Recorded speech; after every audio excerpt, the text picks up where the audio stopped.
জয়গুরু বন্ধুরা, এখন আমি রান্না করে দেখাবো ছানার ডালনা। তার জন্যে যা যা উপকরণ লাগে আমি আপনাদের দেখিয়ে দিই। প্রথমে লাগছে ছানা, তারপরে লাগছে আলু। একটুখানি আমি বন্ধুরা লাল আলু নিয়েছি, কারণ ছানার ডাল একটু মিষ্টি মিষ্টি হয়। আর নিয়েছি টমেটো। আর মশলার মধ্যে এতে আছে জিরে বাটা, চারমগজ বাটা, আদা বাটা, কাজু বাদাম আছে, পোস্ত আছে, কাঁচা লঙ্কা আছে। এইগুলো আমি বেটে নিয়েছি। আর গুঁড়ো মশলার মধ্যে হলুদ গুঁড়ো, কাশ্মীরি লঙ্কার গুঁড়ো, ধনের গুঁড়ো আর দেবো একটু হিং।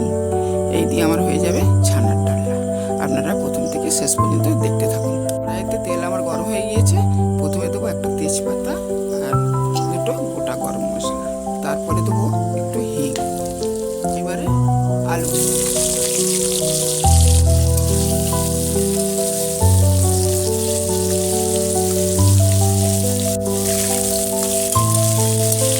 লবণ দিয়ে দেবো আর একটু হলুদ দিয়ে দেবো, চাপা দিয়ে দেবো। এইবারে ঢাকা চাপাটা আমি খুলে নিচ্ছি। এবারে টমেটোটা দিয়ে দেবো।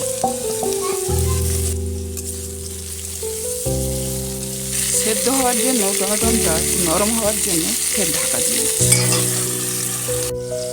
টমেটোটা নরম হলো কি ঢাকাটা খুলে দিই।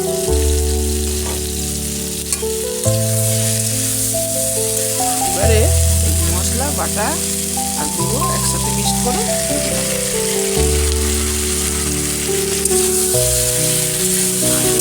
সাথে ভালো করে মশলাটা কষে নেব। মশলার বাটিটা ধুয়ে একটু জল দিয়ে দেবো।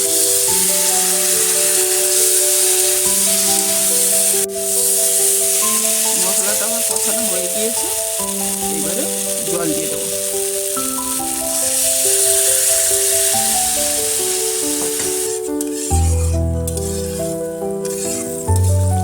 এবারে সেদ্ধ করার জন্য ঢাকা চাপা দিয়ে দেবো। এবারে ঢাকা চাপাটা খুলে একটু দেখে নেব।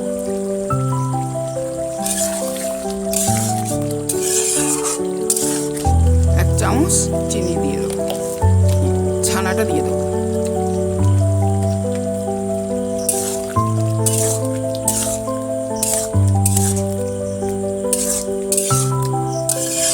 একটু গরম মশলা গুঁড়ো দেবো আর একটু ঘি দিয়ে দেবো।